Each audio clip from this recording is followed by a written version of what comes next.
Hello, and welcome back to the Traveler card game Kickstarter. I'm here with one of the creators, Jeff Yin.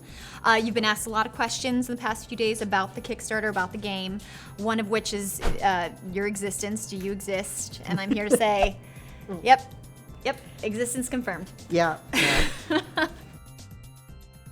So the other, I'm the lead designer, which means like I'm kind of in charge of coming up with sort of the overall framework of the game. The lead developer is a man named Ian Lee. He's wasted way too much of his life on card games, so he knows like everything about them. He takes what I spit out and he turns that into an actual game. You know, when you and I play games, when sort of the casual player plays games, they aren't necessarily thinking about all of the internal mechanics that are happening every time you play a card. You know, when do these various effects actually happen? But somebody has to think about that.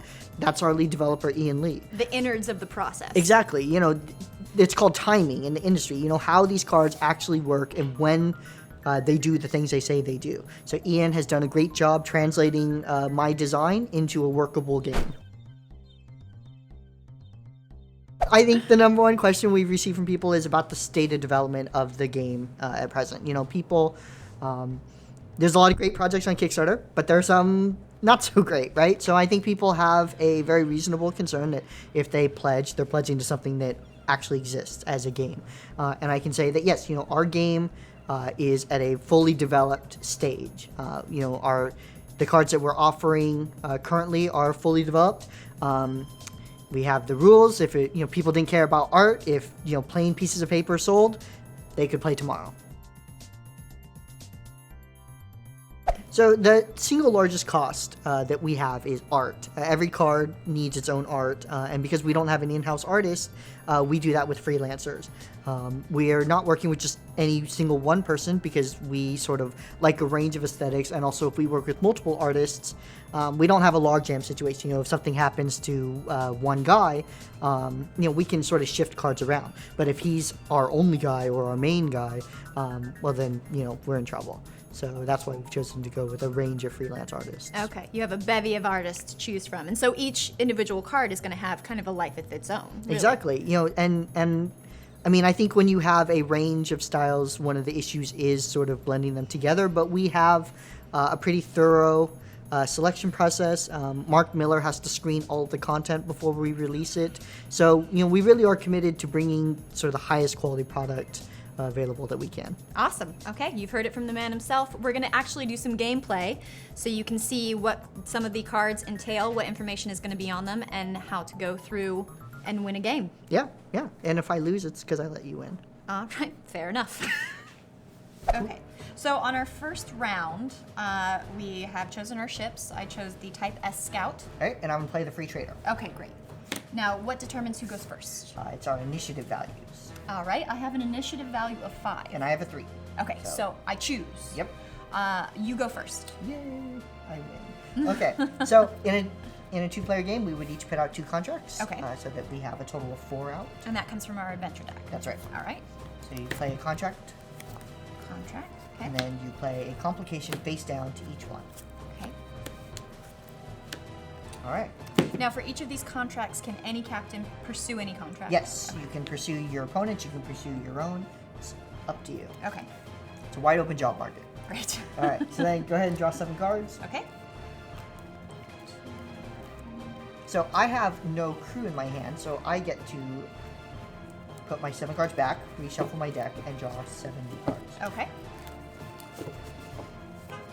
And at any time in this phase, if I don't like any of these cards, can I discard it and get a new one from the top of my deck? You can, yes. Great.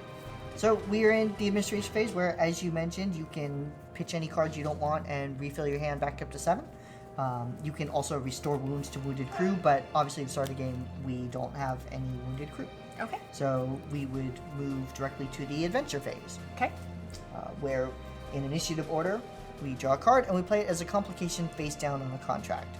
I have to go first. I will play this complication onto this contract. Okay, and I can have multiple contracts on this because my difficulty level is 2? Yes, you can have up to 2 complications on that contract. Up to 2 complications, okay. So now I will take my complication that I add, and I will put it here. Now we have to decide which contract we want to pursue. I will attempt to pursue this scheduled shipment. It has a distance of 1. I have a jump of 1, so it costs me 1 EV to travel there. Okay. And I can meet that either by playing off my hand or from top of my deck. All right. And the only difference between the two is that you have a known quantity and an unknown quantity? Exactly. Okay. All right. I will choose to pursue this contract, the Universal World Profile Update. Okay. So how far do you gotta go? I have to go a distance of 2. All right. So I need a value of 2. Well, what's your jump? My jump is 2. All right. Oh, so I don't need to pay anything. Well, you need to pay 1, because you always gotta pay for fuel. Because you Okay. only have to jump once, because it's jump 2 and distance 2. Gotcha. Okay, so here's 2 EV. Okay. All right, so now we move into procurement, where we hire guys and build upgrades to our ship. And again, since I'm the first player, I must go first. I will hire this crewwoman, Rika Hanami. She costs 2. I will pay for her salary 1 card from my hand and 1 card from top of my deck. All right, I will then attempt to hire George with a very long Villani last name, which I won't attempt to pronounce at the moment. He cost me 2. I'll pay for it with that card. I will also get an expanded cargo hold as an upgrade. That cost me 2, so I'll pay for it from top of my deck. I will also add a luxury suite so that people who travel on my ship, Oh my. exactly, they're in style. And they're both internal upgrades, but my free trader can have 2 internal upgrades, so I'm safe. And then, because Rika might have to travel to a dangerous part of town, I will give her a body pistol, and that costs her 2. So, Wow. yep. Pimped your ride and really upgraded your crewman with Yeah, some I nice look out for my weaponry. people. I cut no corners. All right, your turn. Okay, let's see. So I can hire crew at this point, Mm-hmm. and I'm going to hire Flint, All right.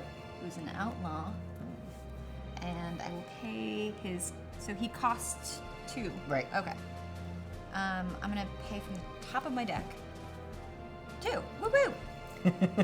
All right, and then I'm also going to hire Amina, Okay. MD, Oh, got a doctor and an outlaw. doctor on board. And they cost 2. I don't know how they associate gender-wise. 2 cost, and I will pay that from the top of my deck.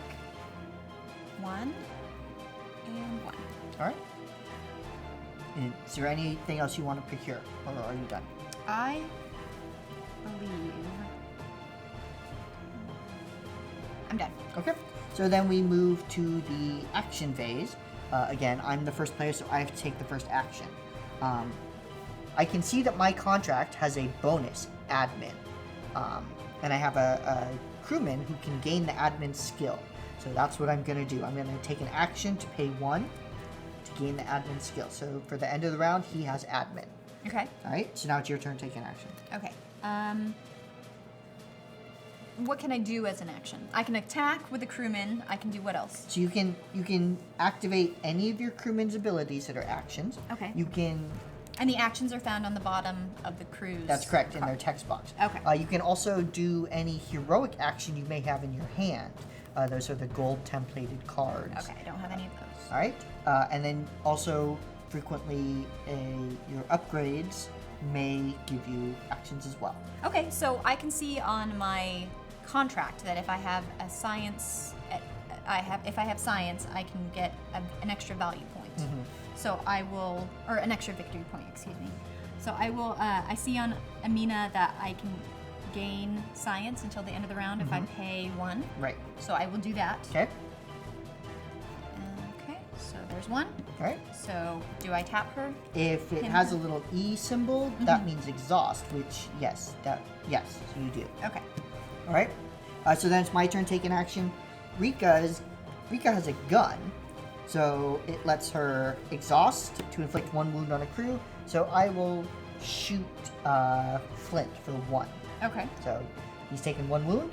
He's got 3, so he's doing okay right now. All right. Okay. And then so it's my turn to do. It's your turn to do an action, or you can pass. Okay. I will pass. Okay. I don't have anything else I want to do either, so I will pass as well. All right, so we have no more actions, so we move to the resource phase, where we get to collect the tokens we're entitled to. So what you do is you look at your ship, and you get the capabilities that your ship has. So I have a C and a C/P, so I take tokens for those. And I have an SP. Yes. Okay. All right, and then you also get tokens for the skills. So George has science on his own, but he also has admin for the turn because I did an action. So I would find science and admin. And then Rika has social at the expert level, so I would find a social token as well. And that. All right. And so I have an SP for that, and then I have Underworld for Flint. And I also have Medical and Underworld for Amina. Right. Medical and Underworld. And I also, since I tapped her, does that do anything? Well, you tapped her for the science skill, right? For the science skill. So then you can get a science token as well. Okay, great. Okay. All right. So then we move to the resolution phase where we... Try and solve our complications? Exactly. Okay. All right. So again, I'm the first player. I have to attempt the first thing. I can resolve this by paying 2 EV. So I will. Always buying your way out of complications. I am, and in fact, I only had to do it with one card. Wow. Yeah. All right. Great. All right. So now it's your turn to resolve complications. Okay, so I can resolve this pretty easily. It's Yes. medical or psionic, and I have medical. All right. So I'll just pay that guy Yep. and get rid of this guy. Okay. And then I have no more complications to resolve, so I pass. Okay, I have one more complication to resolve. AV2 expert, is that what that implies? So it No. attack value of 2, Attack value of 2. or defense value 2, or initiative of 6. Does your ship have any of those values? No. No. Okay, well, you can also resolve it by removing an upgrade from play. Do you have any upgrades in play? This guy? He's a crew. No. All right, well, then you're stumped. So you cannot... Womp womp. Yep, Okay. that's it for you. All right, so then we move to see if we can complete the contracts. Your contract still has a complication, so you cannot complete it, but mine doesn't. So I can complete it by giving up one of my cargo capabilities, and then if I have the admin token, which I do, I can get an extra victory point. So then I get 2 + 1 is 3, and you have nothing to resolve, so that's it. So I have 3 victory points. You have none. It was a successful first turn for me, and you might want a new line of work. I could do better. Great. Okay. All right. Well, thank you so much for beating me in that round. That was nice. Made me feel good. Up my confidence real high. One thing I'm really impressed by is the amount of production that has already gone into this. Where are you guys at in the production schedule? Well, I think that is a question that we've received also from some of our Kickstarter backers. Our schedule is ambitious. There's no doubt about it, but it is also realistic. Our production manager, who happens to be my dad, so he can't exactly run away from me. You know where he lives. He has decades of experience as a project manager. Dealing with the production shops in Asia. He is native-born Chinese. He speaks Chinese, and so we're able to deal with our Chinese manufacturers in a much smoother manner than you might expect from just a Kickstarter project. We're not coming to this with nothing. In fact, even while the campaign is going, we've been doing work on the production side. We're not guaranteed to fund, but we've been spending our own money on the art assets that you see, on the graphic artists that you see, and on production samples because we believe in the project. And recently we got back one of these neoprene card mats from a Chinese print shop. Now, you might notice actually that the aspect is slightly off, right? But if you tilt it this way, you can see it's actually portrait when it should be landscape. So this is why we have samples done, because the print shops do not always get it right the first time. And we are making sure that we get all of our ducks lined up during this period so that we can really, hit the ground running and meet our obligations in the time that we've said we can. And we're very confident that we can do it. I imagine in the future this will be a rare find, misprinted, and it will become like the most valuable one that you can have. Yeah, there aren't that many of them out there. There's only the production samples. So, otherwise we're very happy with the quality. We're happy, how the image turned out, and getting these wrinkles ironed out early is why we've already begun sort of the production mock-ups. Well, that's very responsible of you. Well, we try. Well, thank you for doing this, Jeff. We're super excited, and hopefully we can get this funded with your help. Thank you for watching. Thank you.